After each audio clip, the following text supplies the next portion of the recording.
Soko je abaana beno lwaki bonna baba n'amabwa ku mitwe kubanga ndaba ono gositudde alina amabwa ku mitwe naawe emmotoka bazitomeza bagwa nnyo kati Anusika abeerawa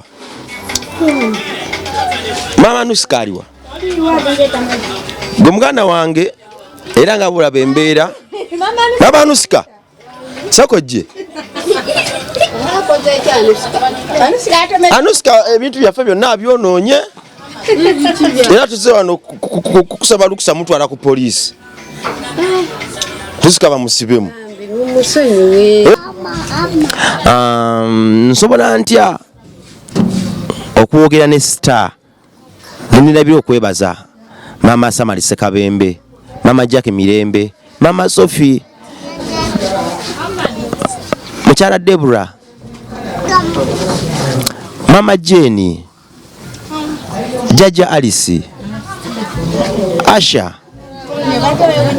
Mukama bampeera omukisa mwebale nnyo kuyimirira n'oyaluma mwebale nnyo kuwa ministry eno maanyi Anko Kalimu webale nnyo temujjanga okwo mutugoberere musubscribe nge mulike nge mucommenting ekyo nno kitufuula ab'enkizo kyongera n'okutuwa trust mu bantu abalala.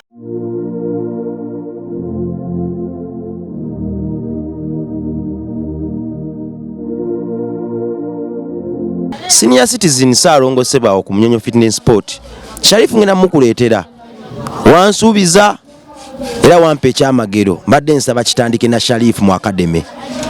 Mukama yeebale okuwa omutima ogw'enjawulo era Mukama yeebale okuwa ogw'omwoyo ogulabira ewala oguwa bwataata omwoyo ogubudaabuda abanaku n'okusembeza abatayina.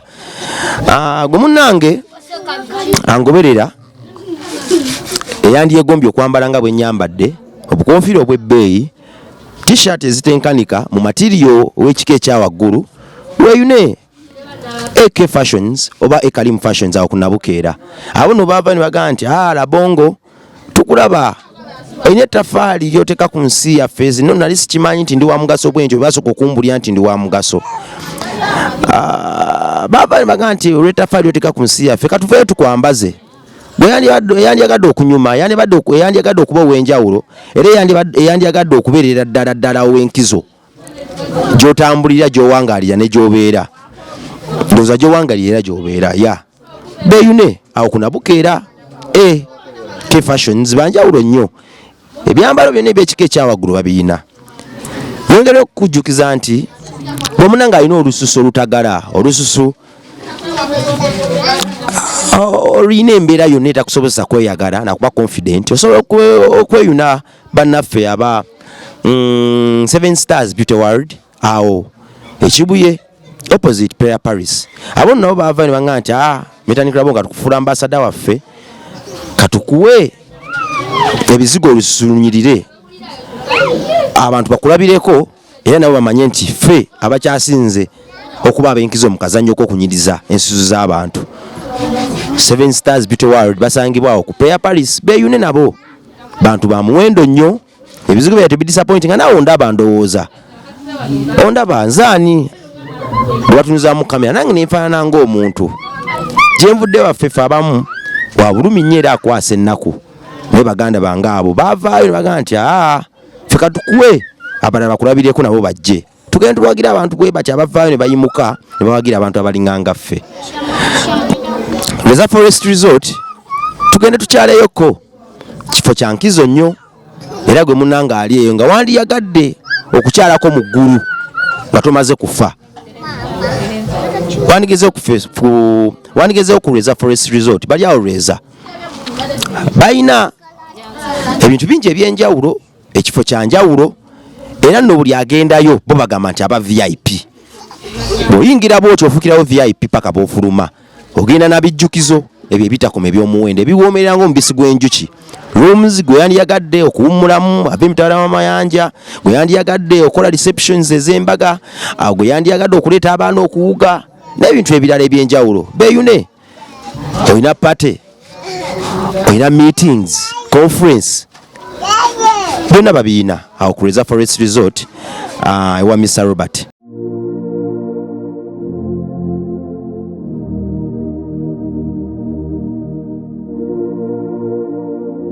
gwe munange angoberera wano we tuyimiridde tuli ku lutindo lwa Salama ku Charis City. Charis City kye kibuga kitandikiraawo ne kyambukira waggulu. Era olutindo luno lwa muwendo ni ekitenkanika we tuyimiridde baalukoza mbaawo. Bw'ova Salama n'oyingira Charis City ebintu bikyuka nnyo. Economic activity ya Charis City ne economic activities za Salama zaawukanira ddala. Makindye amanyikiddwa olw'emize egy'enjawulo nga bwe kiri ku Charis City naye manyikiddwa olw'emize egy'enjawulo. Mu Charis City mulimu emize mingi naye nga economic activity yayo enkulu kusomba bicupa. Mu baana abato buli mwana avubukamu akwata ekkutiya n'atandikira awo omulimu gw'okusomba ebicupa. Batambulira myala gino kubanga amazzi buli bwe gakulukuta gabaako ne beegasenda kati bo bateegera wano. Era wano Ashirafu omwala guno agumanyi bulungi we yasomberanga ebicupa. Bajja ne bateega wano bwe gakulukuta ne baguyingiramu ne bajjamu ebicupa. Era munnange bwe batyo bagezaako okutambuza obulamu. Omulimu ogwo gubayamba nnyo okulabirira famire zaabwe, bato baabwe n'abantu abalala ababetoolodde. Tetwagala tugunyoome naye ebiseera ebisinga ate ku baana abato nga bano si gwe guba gusinga. Oba ntegeerekese mulimu gwa muwendo tetunyoma kusomba bicupa waguvaamu akasente naye ate ku baana abato nga Ashirafu Shadrack si gwe guba gusinga. Nze nsubira nze naabwe twekwata tusobola ddala okufuulira ddala abaana b'eggwanga ab'enkizo esingako wano bwe tubateekateeka ne bakula basobola okuyambira ddala ensi yaffe mu ngeri ey'enjawulo. Kubamu akafaananyi omwana nga Ashirafu okusomba ebikuta olwo tayimu neemuyitako n'atasoma anaateeseza ati ensi yaffe ey'enkya. Tulina ebizibu bingi twetaaga abantu abagezigezi nga Ashirafu ono okusolovinga ebizibu byaffe. Ebiseera bigenda tutuuka nffe tetukyaliwo ng'abaana nga Ashirafu ono be balina okutubeererawo, be balina okutuula ku mmeeza z'ababedde oba abantu ab'enkizo olwo nno bateesese ffe abantu abatakyalina maanyi. Naye bwe tunabagayalira bwe tulikoowa olwo nabo bajja kuba bakooye naffe. Kuba Charis City eno erimu abaana abato bangi. Simanyi lwaki ku bantu 10 abakuyitako kubako abaana abato 8. Nayimiridde wano ekyo kino kisinza abaana abato 8 ku bantu 10 abakuyitako. Bw'osanga mu Charis City kitegeeza ki nti abantu mu Charis City muno Bambi balayika banyiikidde nnyo okubaako n'enteekateeka gye badduukirira oba gye bateeka mu nkola. Tukyebaliza Mukama nti ate munnaye asobodde obbawa ezzadde. Era mu Charis City kye notisinze nti musingamu bakyala. Abakyala n'abaana abato abasajja tebaliimu nnyo, musingamu bakyala. Ku bantu 10 bwe naakalaba kuliko abakyala 9. Musingamu bakyala mu kibuga kino. Kye kitegeeza ki nti bamama b'eggwanga ensi ebanyigiriza nnyo ne bakasukira ddala mu bifo bye twandiyise ebikyaliko kokko wansi mukko. Basingo mother tugamba sagakozesa bifo oba nkitaminga enkya mu ngeri etavoola naye kibatega nti bamama b'eggwanga ensi ebanyigiriza nnyo ne bako n'obusonda bwe bateekamu ate abasajja bwe bataliimu oba abasajja bwe badduka mu Charis City simanyi. Endo tusobola okuba nga tuli wano naye nga n'abasajja Charis City bakulamu bane bazaalamu abaana bafulumamu nfulume olinalikamo abaana n'abakyala kubanga ku bantu 10 abaana 8 be bakuyitako, ku bantu 10 abakyala 9 be bakuyitako, omusajja olaba omu. Wero Ashirafu mama Ashirafu sokojje kakati ono ye mama Ashirafu gye baleko sebo nawe gye baleko wabadde kyembimwa omusujja gunuma omusujja okuluma gunuma gwe gwakokyeza emimwa oli ago bakubye nedda kakati no badde olagawo bale ngenda agula mmere ono mwana wo ura agenda bamuyita Isham sokojje Isham. How are you Isham? Nte oli bulungi mami aliwo kati olagawa kakati mama Shafu tujjawuwo naye netusookera wano nga twagala tukuba introduction y'ekibuga kino mwe kiyingira Charis City naawe otugwiriddeko. Tusooke tukulinde ogende ogula emmere. Kale Mama Ashirafu katukulinde wano togenda kulwayo nnyo. Kale Mama Ashirafu kakati gwe munnange ya Mama Ashirafu agenze kugula mmere atuyiseeko wano. Isham tagwa mu mwala. Ashirafu mami omulabi. Isham yakuddako oba wali omuto akuddako ne Isham ne gwaddako. Ani akuddako? Isham yakuddako. Yakugoberera ku mugongo oba waliwo abalala bagoberera? Waliwo abalala abagoberera. Yayogerako nnyo Asha, njagala abantu bakumanye. Kakati Isham wakumeka kubagoberera? Tomanyi. Wanga muli abana bameka? Gambye Charis City ne Juda abaana abato bangi. Kakati Ashraf abo no bamanyi? Oli bamuyitaani oli? Maka sokojje. Ate ono gwali ne bamuyitaani? Simanyi. Tomanyi. Maka je bale Endi. Ono Ashraf omanyi? Olimba Maka wambulidde erinnya tetuwulira. Ye cham. Ye cham. Abera saidi.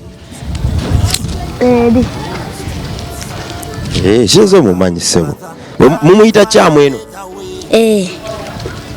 Acha fa kuyita chamu. Kakati ono Maka. Ono Maka, ono Ashrafu. Maka chaliwo. Mukuba naye mupiira. Maka manyi okuba omupiira? Mukubirawa? Wagulu kasawo. Wewe gwe munanga ali eyo. Maka muganda mukwano gwa Ashraf. Oli muganda we. Pazi muganda bamuyitani? Isham. Oli Isham. Ashraf wano wawangalira. Wano walolonzeeko ku bigundi ku bikebe. Omwala guno. Olondamu ebikebe. Diri otera okulonda ebikebe. Olonda buli kanako oba di nebibaako nga bingi kale. Enkuba netonyi. Enkuba ng'etonyi. Guno ogukkamu n'olonda? Enkuba tekutwala? Okkamu n'otambulira muno muwala nga bw'olonda? Olonda wa bbalibbali?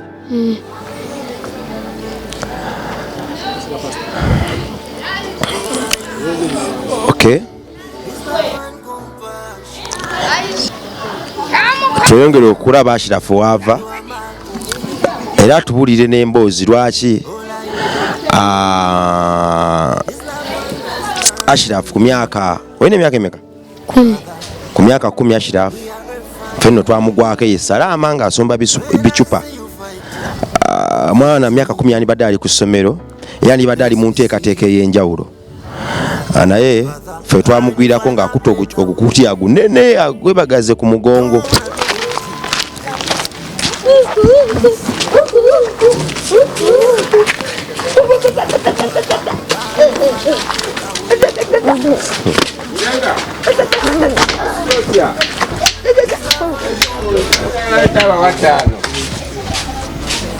Maka. Wani. Kirikira. Wani.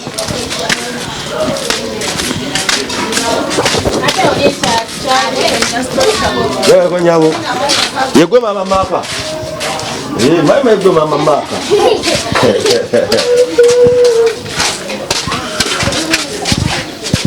Yewe konyabo. Yewe konyabo.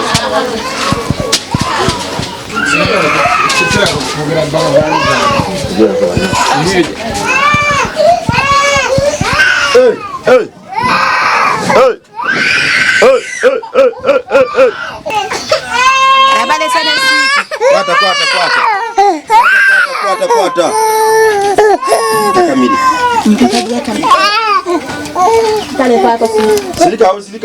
Silikawo. Tewamunyeseza.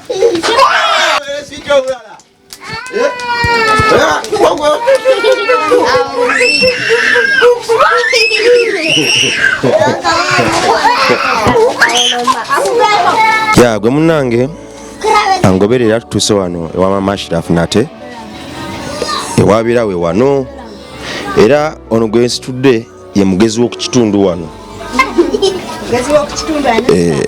bamuyita Anuska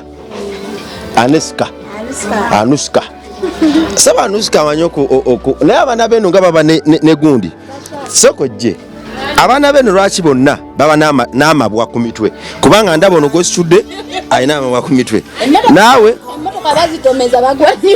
bagwa nnyo kati Anuska abeerawa mama Anuska aliwa gwe muganda wange era nga bulaba embeera baba Anuska soko gye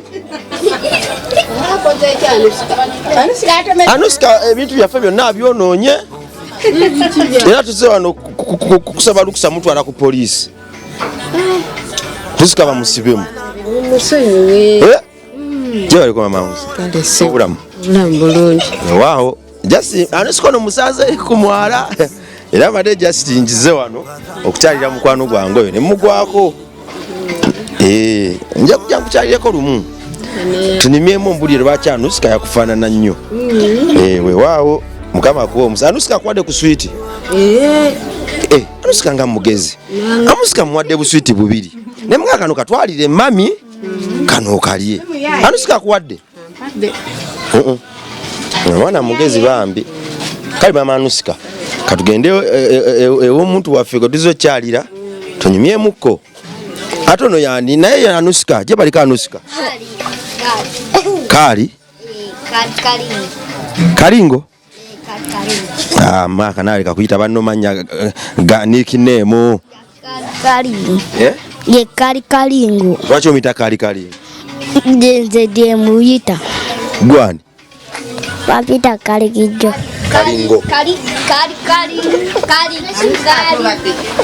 Anuska agala kuna abasoko omunaazeeko Anuska kati saawe yakwebaka Anuska oba mwongere naye sijja mwongera Kalingo kale mama Ashraf jabaleko obulamu kakati twe tukomye okukyalirako nga bwe twasuubiza kyembadde nteesa mama Ashraf so jo tuleko wano tunyumyemukko mama Ashraf Shadraka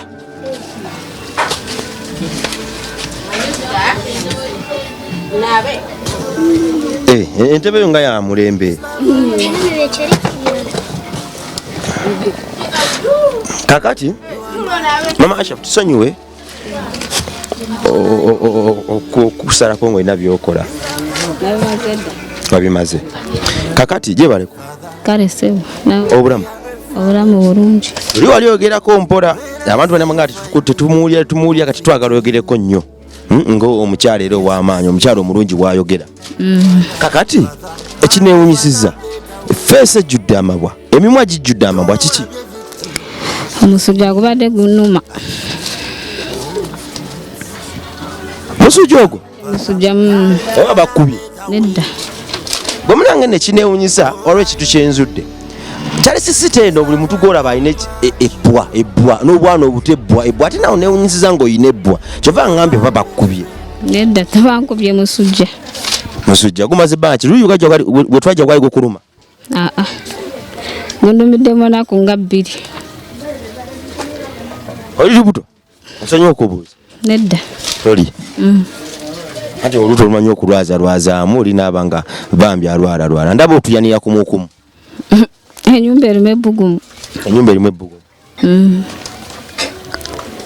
abaana abalala bali luddawa omulala wuuyo omulala simanyi gye yalaze aliwa onakutte ekikopo soko gye kakano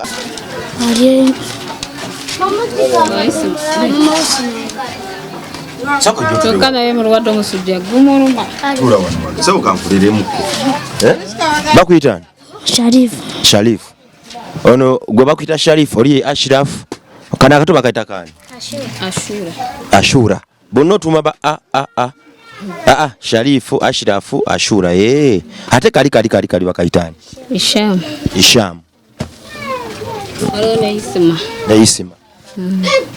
Okay. Kakati isima yayazeewa? Isima ajja. Aliwa? Ali wansi. Kakati ogambye gwe ani? Charis okola mulimu ki mu Charis City? Tewali. Oyambadde engatto z'omupiira okuba omupiira? Okuba namba ki? Kuba namba 9. Singa mfuna omuntu alina ttiimu y'omupiira osobola okugenda n'aleka okuba omupiira? Okupiira ddala omupiira? Nina mukwano gwange bamuyita Ssaalongo, senior citizen awo ku Munyonyo Fitness Sport, yampa offer nangamba bwe nfunangayo obwana bwa Katonda obuli mu mbeera gy'olimu obutalina busobozi, yampa obwana bwange nanga gwe jangu obuleete bu training. Gwe muganda wange ali eyo Munyonyo Fitness Sport esangibwawo Munyonyo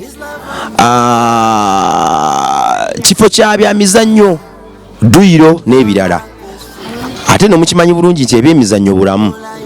Bweyandiyagadde osala omugejjo okuba fit n'okwongera ku life span yo oba ku kaseera ak'obulamu oba ku bbanga lye ery'okubeera ku nsi wandibeeyunye. Kifo kirungi nnyo, kiri safe nnyo.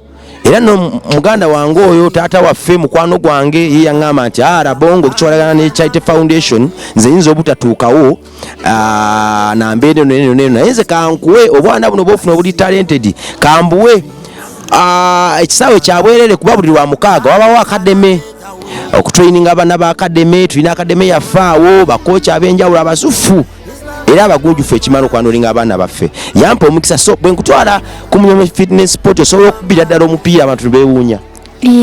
Olina omujoozi? Toyina okuba bwotyo nga bw'oli? Nali nguyina. Gibeerayo eri ne bagibambaza nga bagenda ssamba. Kakati omwana ono omuleko ng'akuba omupiira ogenda n'omulaba? Kooki wo omumanyi? Bamuyita Charis. Oli musajja mugezi Charis, oli musajja mugezi, nkwagadde nnyo. Kakati ngenda kugulira engatto z'omupiira, bwe nkomawo wano ngenda kukomawo nazo. Naate luliisa akusangawo? Luliisa aliwo, nali nnyina gyendi. Ngenda kugulira engatto z'omupiira. Munanga ali eyo oyinza okuba naawe era olina engatto z'omupiira endala. Tusobola okuzongerezaako omwana ono ekitone kibumbabumba. Interview ya leero saagala nnyo erandage kubanga omulala guyinza okubula, naye mbadde nsaba gwe munnanga ayinako nnako oyina okwatireko famire eno. Tugenda tambula nayo paka ebigambo ebitufulumamiriza okubanga si byewandiyagadde okuwulira olw'ennaku gye tusanze wano, naye mpola mpola tujja kulwana okubidesigninga mu ngeri enakusemberera era gy'onaategeera obulungi. Tujja biteekateeka mu mbeera yonna Katonda gy'anaatulungamya obitegeere. Bampita mitani ku Rabongo, nsinzidde wano ku Rabongo Charity Foundation wadde nga omwaka guno twasalawo nga tuyita nga ndi ne baganda bange bempereza nabo Director King David ku kamera n'abalala ku Rabongo Charity Foundation tutanduleko ku bigere emboozi zaffe tuzigyeko ku foundation tugendekoko ne bannaffe abalala tubakyalireko tushalinge nabo tubeko neke tubajjako tubayiyako neke batuyigako. Tusokedde mu China mu Charis City wano era emboozi zaffe omwaka guno gye tusosokola ntufulumye Rabongo Charity Foundation tusobola gikola ku Mama Ashraf, Mama Sharif n'abalala. Nsaba Mukama giblessing era tukomewo wano nate nga tuzze kwebaza kisa kya Mukama. Kuba Katonda n'ensi yange nja kukomawo nkonsentrate nnyo ku baana wano nabo batuwe ku mboozi yaabwe nziremu konyumyeko ne maama. Ate osanga bwe naakomawo wajja kubawo era enjawulo munnange tomanya nyinza okufunayo ekisa, naye nga gwe muganda wange yenna ali eyo yandyagadde okukwatira ku famire eno osobola okunoonya ku namba z'essimu eziri awo oba ku 0700 34 6827. Gwe single mother ali eyo agamba nti munnange oyo kyayitamu nakiyitamu eyandyagadde okubaako nekyotoola noonyaako tukomewo wano nate osanga kisobola okukola enjawulo.